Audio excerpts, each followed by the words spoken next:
ভালো আছি তাই না? এত সুন্দর সুন্দর কথা যে জায়গায় আলাপ আলোচনা হয় সে জায়গার মানুষ ভালো থাকতেই হবে। আমিও কিন্তু আপনাদের মধ্যে একজন শ্রোতা হয়ে গান শুনছিলাম। এই যে আমাকে যে আমার উঠা লাগবে এই সময়টুকু যেন আমার কেমন লাগছে, মনে হচ্ছে যে দরদি শুধু বলুক না কেন আমরা শুনি, মজা লাগছে। কিন্তু আমি ওনার সম্পর্কে জানি, এর আগেও গান গেয়েছি, তো যদি কেমন বক্তা এ বিষয়ে আমাকে নতুন করে বলতে হবে না। শাহিন ওই যে কি বলছে, বেসনাকে বেসা মাথা মরণেরই আগে, কথাটা থেকে একটু দৃষ্টি দিও। হ্যাঁ, অর্থাৎ কোন কোন ভক্তরা একজন গুরুর হাতে হাত দিয়ে পাঠ গ্রহণ করে 2-4 দিন যখন যায়, বছর 6 মাস যখন যায়, মনে মনে চিন্তা করে যে না রে আমার এই গুরু তো কিছু জানে না, তাহলে এর কাছে আর থাকা হইল না, দেখি ভালো গুরু কোন জায়গায় পাওয়া যায়। তখন যাচাই বাছাই করে এ দরবার ছুঁয়ে আরেক দরবারে যা মুরিদ হয়, ওর মানে কিন্তু বেসা মাথা আবার আরেক জায়গায় বসতো। বাজান আমি চমৎকার আপনাকে ধন্যবাদ দিয়ে ছোট করব না, সন্তুষ্ট কথাগুলো বলার জন্য। তবে এবার একটু এই প্রসঙ্গে আলোচনা করবেন যে সমস্ত ভক্তরা এই যে বেসা মাথা আবারও বিক্রি করে, এদের জন্য কি কি হবে, এদের প্রতিটা কি হবে?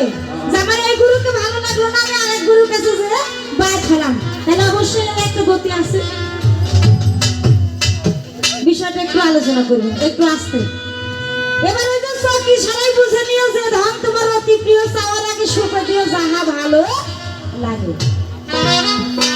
সখী সারা তো বুঝা দূরের কথা বাজান, যদি চোখে আঙ্গুল দিয়ে দেখায় কি তাও কিন্তু আমরা বুঝিনি, কেন সাধারণ মানুষ, ওই জ্ঞান আমার মধ্যে নাই।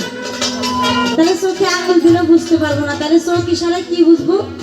যে ধন তোমার অতি প্রিয়, চাওয়ার আগে সুখ দিও যাহা ভালো লাগে, তাই কি দেয়?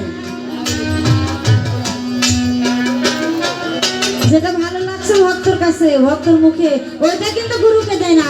যেটা ভালো লাগে না কি ওইটা দেয় না, ভালো লাগাটা কিন্তু দেয় না। তাহলে ভালো লাগাটাই দিতে হবে। আপনি ওইটাকে না দিয়ে যেটা আপনার মুখে ভালো লাগলো না আপনি ওইটা দিলেন, তার গতিটা কি হবে? এবার ওই যে আল্লাহ বলছে তোমরা আমার রঙে রঞ্জিত হও। আমার বাজানে কিন্তু কথাটাকে বলছে একটু ছোট বাজায়েন। এই যে আল্লাহ নিজেই বললেন যে তোমরা আমার রঙে রঞ্জিত হও। ধরো আমি জানতে পারি না যে আল্লাহর রং কোনটা, আল্লাহর কোন রঙে আমরা রঞ্জিত হবে, আল্লাহর কোন রং পছন্দ, লাল কালো ধলা নাকি? যে রংটাতে আমি রঞ্জিত হব ওই রং কোনটা একটু বুঝাই বলবেন। ভক্ত বাড়ি মিলন করোনাকে স্বামী স্ত্রী সুখাইবে দেহ তরি, তারপর কি হয়? ধরবে নানা রোগে। আমার এই গানটা লেখছেন সুশীল বাজান। সুশীল বাজান এই গানের মধ্যে এই বিষয়গুলো আছে। এখানেও কিন্তু একটা বিষয় থাকতে পারে বাজান, এই যে পীর যদি যায় ভক্তর বাড়ি মিলন করলে স্বামী স্ত্রী সুখাইবে দেহ তরি, ধরবে নানা রোগে। গুরুর হুকুম হলো ফরজ, খালি ফরজ না, ফরজে আইনি।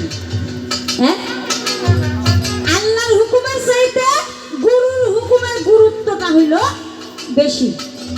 নবীর হুকুম সুন্নত, আল্লাহর হুকুম হলো ফরজ, আর গুরুর হুকুম হলো ফরজে আইনি। আমি জানি, কিন্তু আপনি আমার বাড়িতে গেলেন, আমি জানি যে আমার দেবতা আসছে, তার ভোজন সাধন করা লাগবে, আপনার মনকেও রক্ষা করতে হবে। আমার যে বাড়িতে আমার স্ত্রী আছে তাই না, তাহাকেও কিন্তু সন্তুষ্ট রাখতে হবে তাই না? কেন?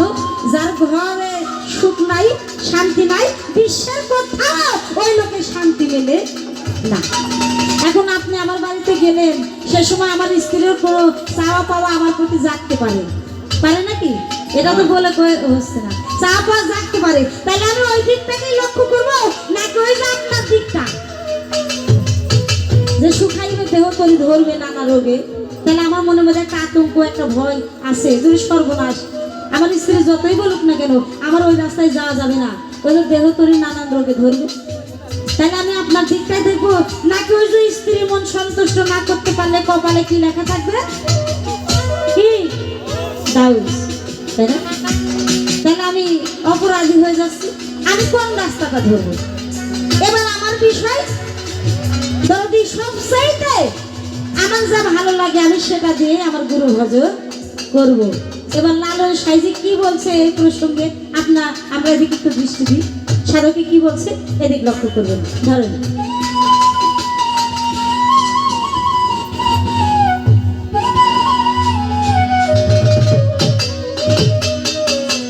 আরে যদি হইতাম দেহ দিয়ে,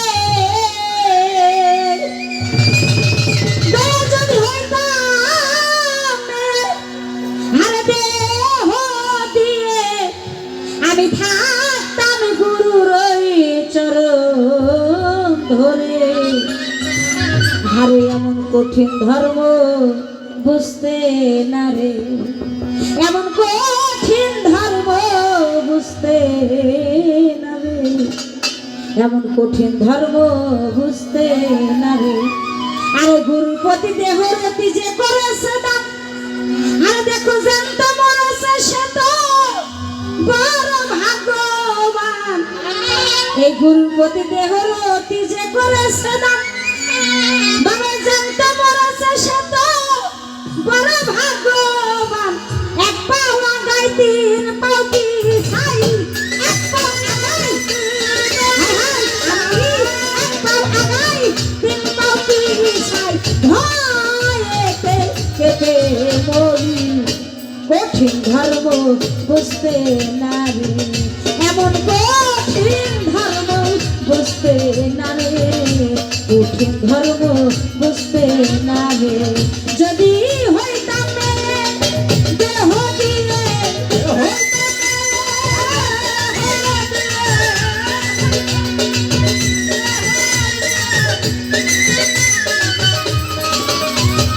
বাবা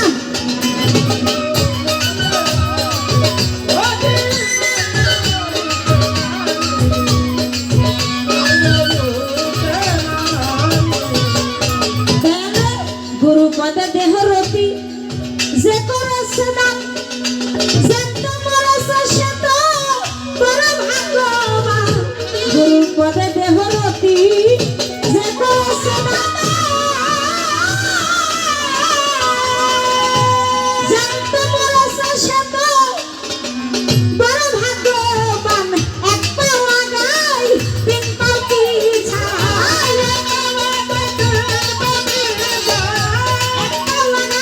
তিন পাও পিছাই, ভয়েতে কেটে মরি কঠিন ধর্ম বুঝতে না রে, এমন কঠিন ধর্ম বুঝতে না রে, কঠিন ধর্ম বুঝতে না রে।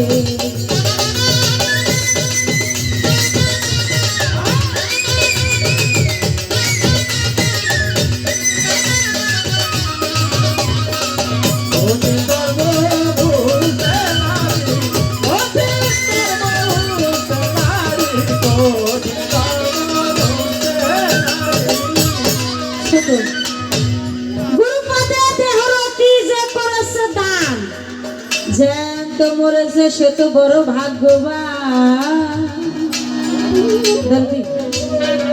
পদকর্তা লালন সাইজি যাহাকে নিয়ে অল বিশ্ব গবেষণা করছেন, আপনিও ওনার গান গাইলেন, আমরাও গাইছি, গাইতে হবে। এর কারণ বাউলের সম্রাট লালন সাইজি, বাউল সম্রাট আর কাউকে কিন্তু বলা হয় নাই। তিনি বললেন যে গুরুর পদে দেহরতি যে করেছে দান, জানত মরেছে সে তো বড় ভাগ্যবান। একটু বলবেন যে আপনার পদে আমার এই দেহরতিটাকে আমি কোন কৌশলে তাহাকে দান করব। আবার এ কথা শুনে সাইজি বলছে, আমি এক পা আগাই তিন পাও পিছাই, ভয়েতে কেটে মরি এমন কঠিন ধর্ম বুঝতে না রে। এখানে ভয়ের কি বিষয় আছে? ভয়ের কোন বিষয় আছে যে লালন সাইজি বললেন এ কথা শুনে আমি এক পাও যদিও আগাই পাউ পিছায় ভয়েতে কেঁপে মরি।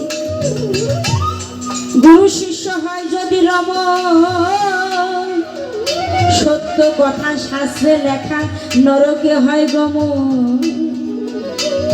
গুরু শিষ্য যে একটা রমণ, যে বিষয়টা সাধুকে গানে তুলে ধরলেন, গুরু শিষ্যর এই রমণটা কোন কৌশলে হয়, কোন সময়ে হয়, কখন হয়? আর এই রমণ হওয়ার পরে কি হয়? যা সাইজি বললেন, গুরু শিষ্য হয় যদি রমণ, সত্য কথা শাস্ত্র লেখা নরকে হয় গমন। গুরু শিষ্য হয় যদি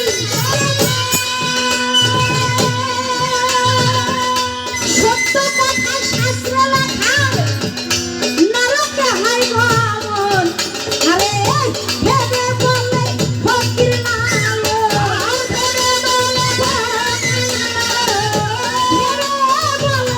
ভেবে বলে ফকির লালন ভগ্ন দশা হলো ভারী গো, ভগ্ন দশা হলো ভারী।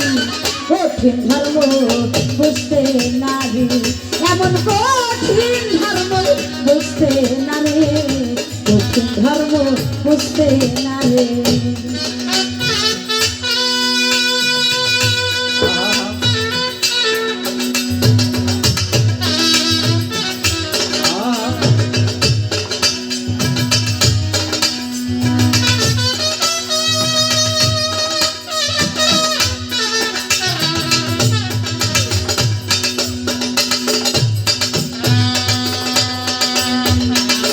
বাবা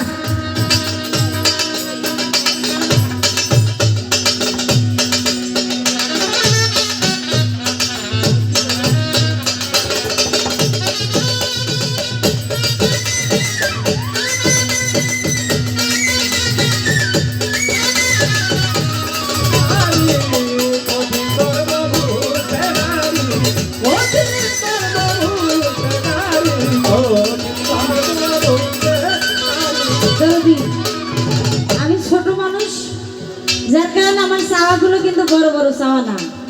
মানুষ ছোট, চাওয়াগুলো ছোট ছোট, তাই না? ছোট মুখে যদি বড় কথা বলি তাহলে বলবেন, বলবেন না বলছেন যাকে ছোট হও তবে বড় হতে পারবে, ছোট না হলে তো বড় হয়ে যায় না।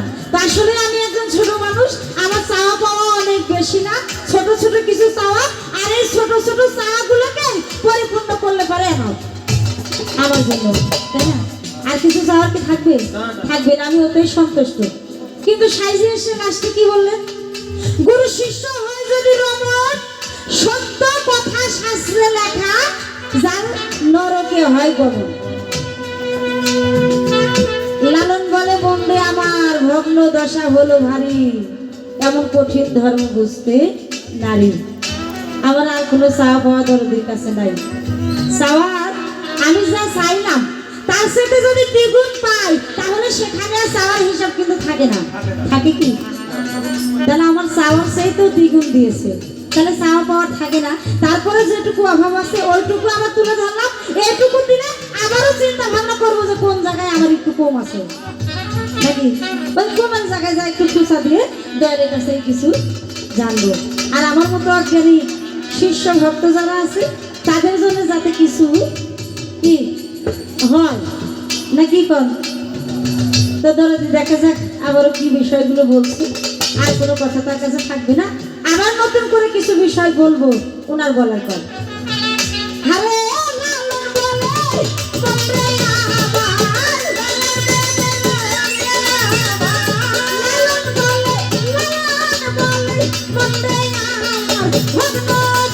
হলো ভারী গো, দশা হলো ভারী, কঠিন ধর্ম বুঝতে না রে, এমন কঠিন ধর্ম বুঝতে না রে, কঠিন ধর্ম বুঝতে না রে। যদি হইতাম দেহ দিয়ে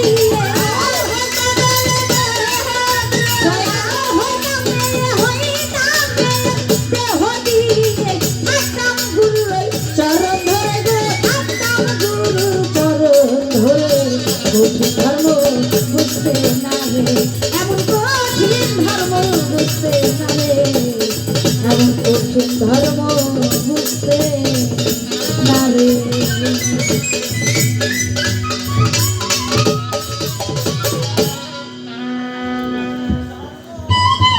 বর্তমানে গান তো মোবাইলের মধ্যে, এখন সব মোবাইল শিল্পী।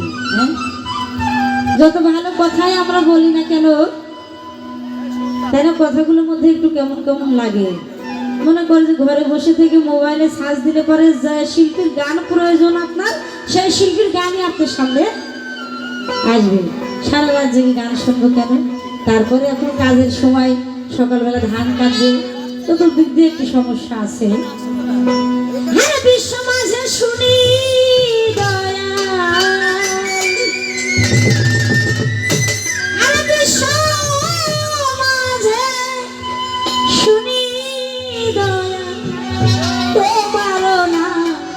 मेरे धनी दयाल गो तुम्हारो ना, मेरे धनी ना मेरे धनी आमार बासरे आइबानी कांगाली बंधु गो भक्तेर बासरे आइबानी শুনি দয়াল, বিশ্ব মাঝে শুনি দয়াল, তোমার নামের ধনী দয়াল, তোমার নামের ধনী, নামের ধনী আমার বাসরে আইবানি কাঙ্গালের বন্ধু গো, ভক্তের বাসরে আইবানি।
আইবানি কাঙ্গালের বন্ধু গো,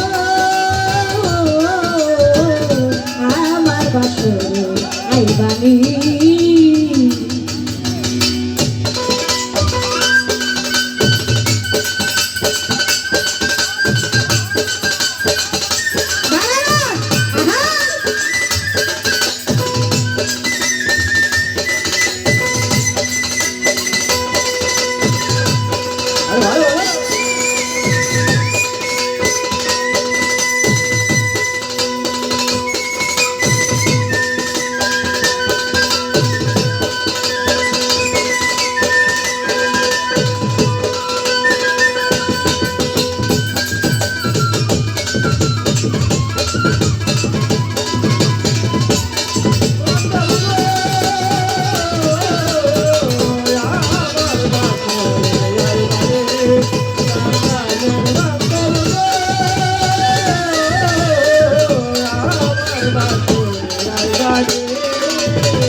রাখতে হবে।